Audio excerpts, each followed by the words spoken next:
Jasmine Carter needed air, not the stale, recirculated kind that filled the halls of Westlake Community Hospital in Chicago, but crisp, pine-scented mountain air. Her scrubs were still in the laundry basket when she threw a duffel bag in the back of her aging Subaru and drove west, leaving behind the passive-aggressive supervisors, the racially charged microaggressions, and the backhanded compliments of a workplace that had quietly broken her spirit. The Colorado Rockies were her escape hatch, jagged peaks against a blue canvas where the only sounds were the rush of wind and her own breath. Jasmine, 34, was a nurse with 12 years of emergency experience and zero tolerance left for hypocrisy. The hospital's motto was, "Care without bias," yet she hadn't seen a black nurse promoted in 5 years. On day 2 of her solo hike, far from any trail markers or phone signal, Jasmine heard something that didn't belong. It was a low groan, human and broken. She froze, squinting into a patch of fallen spruce ahead.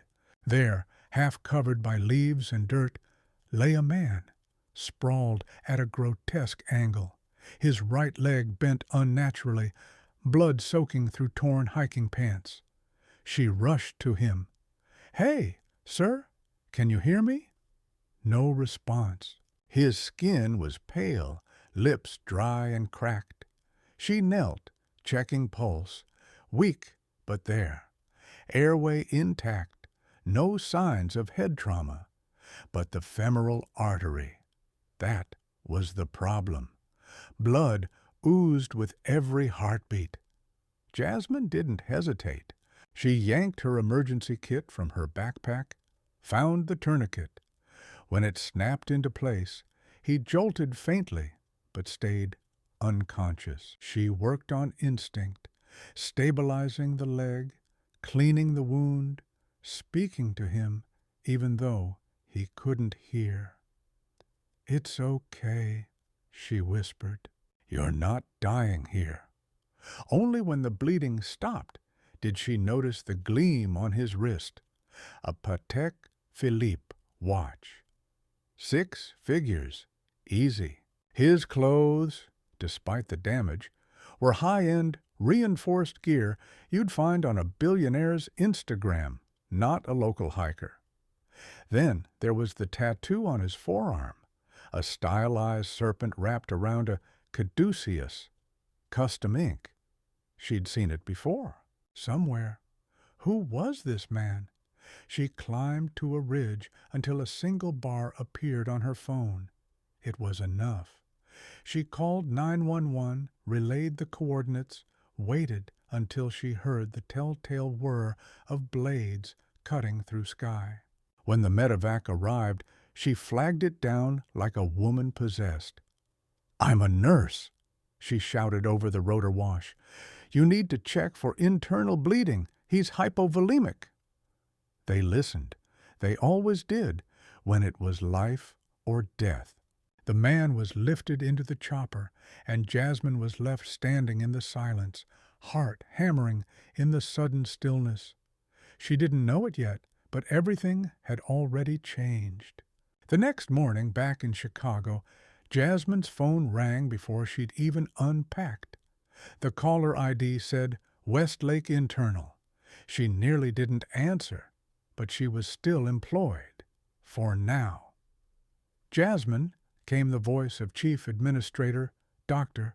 Walter Hensley, clinical and cold.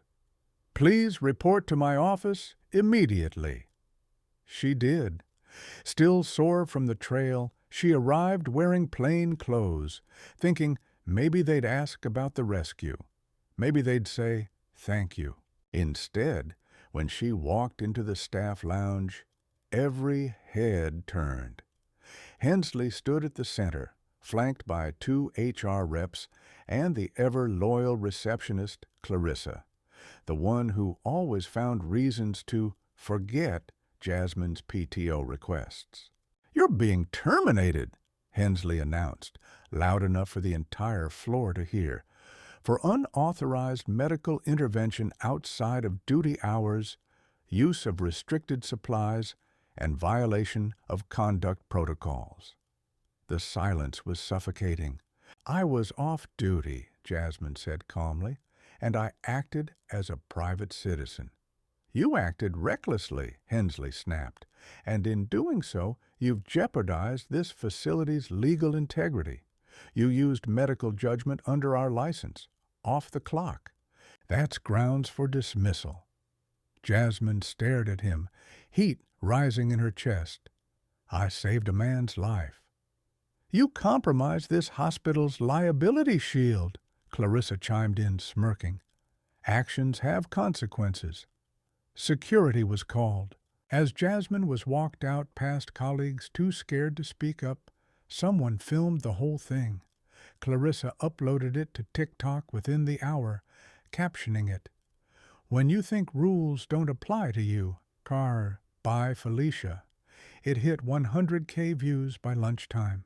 Jasmine drove home in a fog. Her hands trembled. She tried to replay the steps, convince herself she hadn't done anything wrong. But it didn't matter. They wanted her gone. And now they had an excuse. She was barely through her front door in the Riverside District, a modest, mixed-income neighborhood far from the polished steel and sterile tiles of Westlake, when she heard it. The deep, rhythmic thump, thump, thump of helicopters. Not one, two. She rushed outside. Neighbors were peeking through blinds. Kids were filming on phones. The crafts were matte black. No hospital logos, no news network call signs. They descended onto the vacant soccer field across the street with precision. Rotor wash, whipping Jasmine's curls into chaos. The side door of the lead chopper slid open. A man stepped out in a sleek gray suit, polished shoes sinking slightly into the grass. "Jasmine Carter?" he asked, his voice steady, refined. "Yes," she said, stunned. "I'm Nicholas Bennett, CEO of Bennett Medical Group." She blinked. He extended a hand. "You saved my life." She gasped. The man from the mountain, clean-shaven now, hair combed back, his face was unmistakable. "I had no ID, no signal, and I would have bled out alone in the wilderness," he said. "You didn't hesitate." He gestured to the second helicopter. Journalists with cameras stepped out, already filming. "I know what happened this morning," he said. "I saw the footage. I saw the disgrace." Jasmine swallowed hard. "And I'm here to offer you a job." She blinked again. What?" "I'm launching a National Emergency Response Corps, a new division that bypasses bureaucratic delay and rewards real-time judgment. I want you to lead it. Director of Field Operations." She almost dropped her keys. "You'll have full authority to train, deploy, and protect medical responders across the country. Starting salary, $250,000. Full benefits, and a media campaign to back you up." He turned to the cameras. "This woman saved a life when others turned their backs. She acted when a system stalled. Today, we begin changing that system." Within hours, as justice for Jasmine trended on every major platform, news outlets ran segments, CNN booked her for an interview. Hensley's phone began ringing with inquiries from regulators. A federal review of Westlake Hospital was quietly initiated by Health and Human Services. Jasmine sat on her front steps, heart still thundering. It all felt impossible. But then again, so had surviving 12 years in a hospital that never wanted her to rise. Now, she was rising on her own. The next morning, Jasmine Carter stood in front of a room full of cameras, bright lights in her face, heart pounding like a war drum. CNN had flown her to New York overnight. The interview segment was titled, "When Compassion Costs You Everything, and Then Changes Everything." She wore a simple navy dress, natural curls tucked behind her ears, and a calm expression that belied the storm beneath. "We are taught to help," she said, eyes focused and clear. "We're told that every second matters, that every life matters. But when you're black, when you're a woman, when you act without permission, suddenly helping becomes a crime." The anchor leaned forward. "And what would you say to the administrators who fired you?" Jasmine didn't hesitate. "Thank you. You freed me. Now I can actually make a difference." The internet exploded again. Clips of her interview racked up millions of views within hours.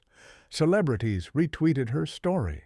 Nurses across the country shared tales of being punished for doing what was right. Former Westlake patients posted videos describing their own neglect and discrimination.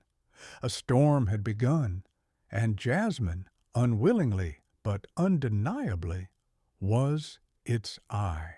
Back in Chicago, Chief Administrator Hensley sat stone-faced in a closed-door meeting with hospital board members and lawyers. "This isn't going away," murmured Ellen Myers, their PR consultant. "Your firing decision was filmed. The patient turned out to be a billionaire, and now the whole country's watching." "She violated protocol," Hensley barked. "That's the end of it." "No," said a quiet voice near the back. Dr. Alejandro Ruiz, the only Latino attending in the ER department, finally spoke. "That's not the end of it. It's the beginning." At her new temporary office in downtown Denver, provided by Bennett Medical Group, Jasmine was still adjusting to her new life. Her days were now filled with strategy sessions, media training, and nonstop calls. Nicholas Bennett's initiative was real, a fully funded, federally recognized pilot program called Rapid Response Medical Corps, and Jasmine had been placed in charge of its heart. Field operations. It sounded glamorous. It wasn't. Her job now included designing training programs for rural and high-risk zones, recruiting overlooked EMTs, nurses, and medics, and fighting the old system tooth and nail. And the system wasn't going quietly. 2 weeks later, Westlake Hospital's legal team filed an official complaint with the Illinois State Nursing Board. They claimed Jasmine had engaged in reckless, unsanctioned care that endangered a civilian's life. The charge could strip her of her nursing license permanently. The news hit her like a punch to the ribs, not just because of the threat, but because she knew who had written it. Clarissa. It wasn't just a vendetta. It was sabotage. "This is retaliation," Nicholas said after reviewing the paperwork. "They're scared. They should be." Jasmine exhaled slowly. "I'm not scared. I'm exhausted, but I'll fight." And she did. Nicholas hired the best medical attorney in the country and quietly began pulling strings behind the scenes. Meanwhile, Jasmine doubled down on the work. She gave interviews. She visited EMT programs. She met with trauma nurses in Detroit, in Baltimore, in reservations where resources were scarce and death arrived faster than ambulances. She became a symbol not of defiance, but of what the system could be if it stopped punishing people for showing humanity. 3 weeks into her new role, Jasmine received a message from an unknown number. "I have something you need to see." Jay. It was Johnson, the Westlake security guard who had escorted her out during her firing. the one man who had lowered his eyes in shame, not superiority. They met at a quiet diner near O'Hare. He slid her a flash drive across the table. "It's the internal security footage," he said, "from the night you were fired, and the week before. I also included audio. They didn't know the mics were hot." When she played it that night, alone in her apartment, she wept. On the tape, Dr. Hensley could be heard laughing with hospital administrators. "Finally got rid of her. That arrogant little thinks she's a hero now. She saved a homeless man. Big deal. She's black, she's loud, and she thinks rules don't apply." Well, they do. You should have seen her face. Priceless. The next morning, Jasmine sent the audio to her attorney. By noon, it had reached the Federal Discrimination Investigation Unit. By 3 p.m., it was on the front page of the Chicago Tribune. As the pressure mounted, Westlake began to crumble. A whistleblower inside accounting leaked proof that uninsured patients, predominantly black and Latino, had been turned away systematically to preserve profit margins. Auditors arrived the same day. Clarissa's smug social media posts were unearthed and spread like wildfire. One, dated 2 days after Jasmine's firing, read, "Glad the liability's gone. Maybe now we can treat real patients." The backlash was swift. Sponsors withdrew. Staff began resigning. Even the hospital's board began to distance itself from Hensley. Jasmine, meanwhile, focused forward. She didn't bask in vengeance. She organized her first Courage to Act training camp for medics who had been suspended or blacklisted for following their conscience. Dozens signed up. One was an indigenous nurse who had been fired for treating undocumented migrants during a heat wave. Another was a rural EMT who administered life-saving naloxone to a minor without parental consent and was punished for it. "This is where we begin again," Jasmine told them. "We train to act when others freeze, not because we have permission, because it's right." Late one night, Nicholas invited her to his Denver estate for dinner. The view from the balcony stretched across the city, glittering like a circuit board. "You know," he said as they drank wine by the fireplace, "you didn't just save my life, Jasmine." She looked at him. "You saved this idea that medicine is still about people, not policy." She was quiet a long time. "I didn't ask for any of this," she said. "I just did what I was supposed to do." Nicholas smiled. "That's exactly why you were the only one who could lead this."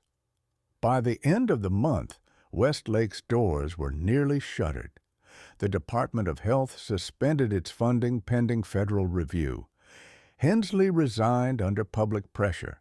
Clarissa vanished from social media. An anonymous source leaked that she'd taken a job at a remote clinic in Utah. And Jasmine? She broke ground on her first national training center for field medics, built in the shadow of the Colorado mountains, not far from where it all began. She walked the rocky trails again that fall, standing near the same spot where she had found Nicholas bleeding. Only this time, she wasn't alone. A group of recruits followed her, young nurses, burned-out paramedics, combat medics returning to civilian life. Jasmine turned and faced them, wind tugging at her jacket. "Lesson 1, she said.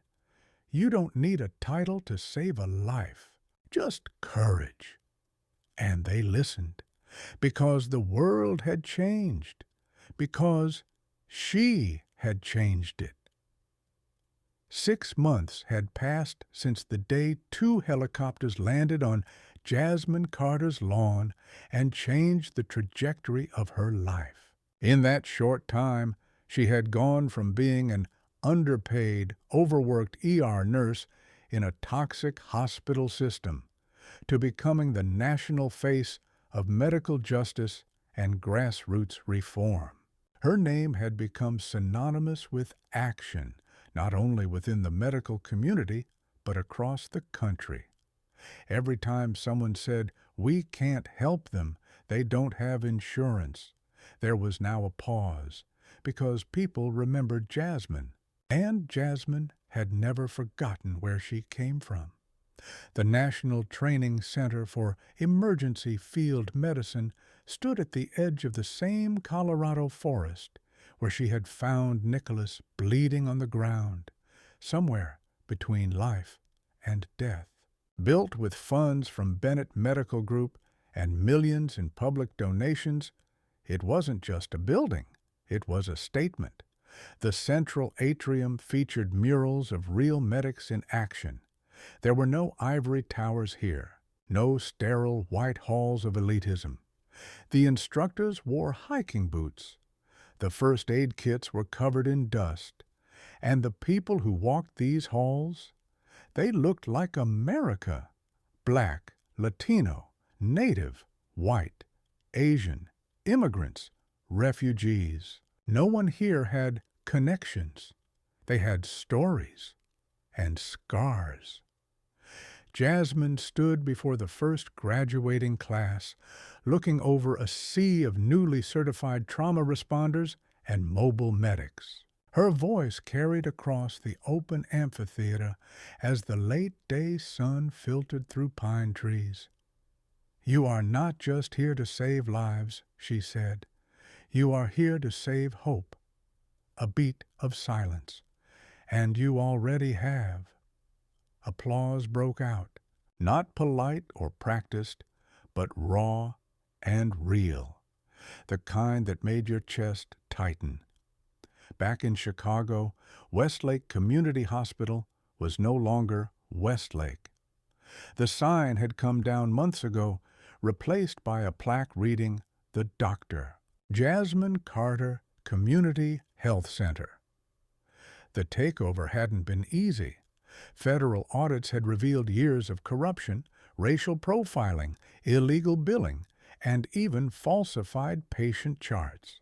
Multiple administrators had been arrested, including Walter Hensley, who was now awaiting trial for fraud, misconduct, and obstruction of justice. The new leadership team was entirely different. Jasmine had insisted on it. Dr. Alejandro Ruiz had been appointed medical director. Johnson, the former security guard who leaked the surveillance audio, now served as director of security and community outreach. And Clarissa, she had vanished into obscurity. Rumor had it she worked retail now, far from cameras and hashtags. Jasmine never gloated, but she never forgot either. One quiet evening, Nicholas Bennett met her at the new health center. He'd aged a little since the mountain accident, or maybe it was the weight of responsibility, the burden of knowing you'd nearly died under a broken system you helped build. "You know," he said, sipping coffee in the break room, "there's talk of naming you Surgeon General." Jasmine laughed. "They know I'm not a surgeon, right?" He smiled. "They also know you're not afraid to lead." She grew serious. "I'm not trying to lead. I'm just trying to make sure no one else has to bleed out in the dirt while the system debates policy." Nicholas looked at her for a long moment. "That's exactly what makes you the leader we need." 1 week later, Jasmine stood before the U.S. Senate Health Committee. The room was stiff with cameras and political theater, but her voice was steady. "I'm not here to impress you," she began. "I'm here because a man almost died in front of me, and I had to choose between protocol and humanity." She lifted a printed still from the body cam footage. the image of Nicholas lying broken in the dirt. This is what it looks like when we wait for permission to care. She placed another photo next to it, the training center opening, surrounded by young medics, hands raised, eyes bright. And this is what it looks like when we stop waiting. Reporters scribbled furiously. Senators looked uncomfortable. But Jasmine didn't flinch. In the last 3 months, over 600 lives were saved by medics trained through our initiative. Most of them wouldn't have made it in traditional systems. They lived because someone acted. She paused, eyes piercing. So I'll ask you again, do you want to defend rules or protect lives? That testimony went viral. Again. But this time, it didn't fade. It sparked something. Hospitals across the country began reevaluating internal policies. One by one, smaller clinics adopted compassion clauses that gave staff more flexibility in emergencies. 3 states drafted new legislation protecting off-duty medical personnel from punishment when providing life-saving aid. The old guard resisted, lawyers warned of lawsuits, insurance executives scoffed, but none of it could stop the wave, because this time people had a face, a story, a name: Jasmine Carter. The final step came quietly. Nicholas approached her one morning as she prepped for a news conference. "I want you to run the whole thing," he said. She looked up. "The entire division?" He nodded. "Emergency field medicine. I want it under your leadership. National rollout.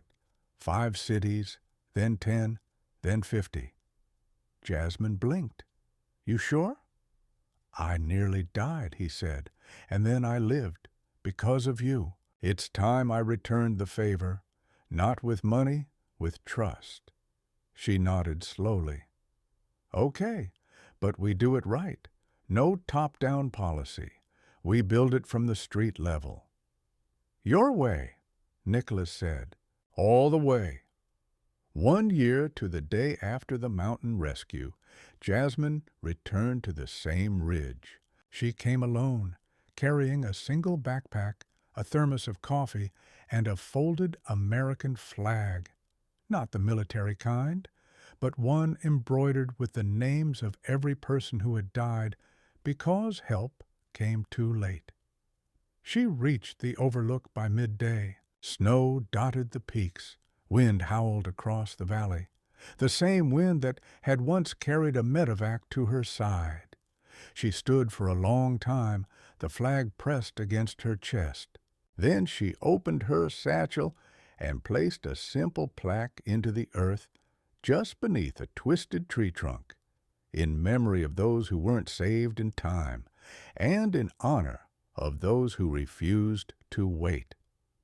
JC, she stood back, and for the first time in months she let herself cry, not for herself, for all of them. Back in Denver, a small group of medics stood waiting at the base of the trail. Recruits, students, believers. She returned to them with dirt on her jeans, sun on her skin, and resolve in her voice. "Let's keep building," she said. They nodded, because the mountain hadn't just taken her to the edge of her life. It had shown her the view beyond it, and now the echo of that truth would ripple forever. Jasmine Carter would go on to lead the largest community-based emergency health network in U.S. history. Under her guidance, emergency response time in underserved areas decreased by 42%. Dozens of states passed versions of the Carter Act, which protected frontline responders who acted in good faith. By year 2, her model was studied internationally. By year 5, it was adopted in Canada and parts of the EU. Jasmine never chased titles. She chased justice, And in doing so, she became something no hospital administrator, no bureaucratic board, no corrupt system could ever deny. A legend born in blood, risen through truth, and remembered forever.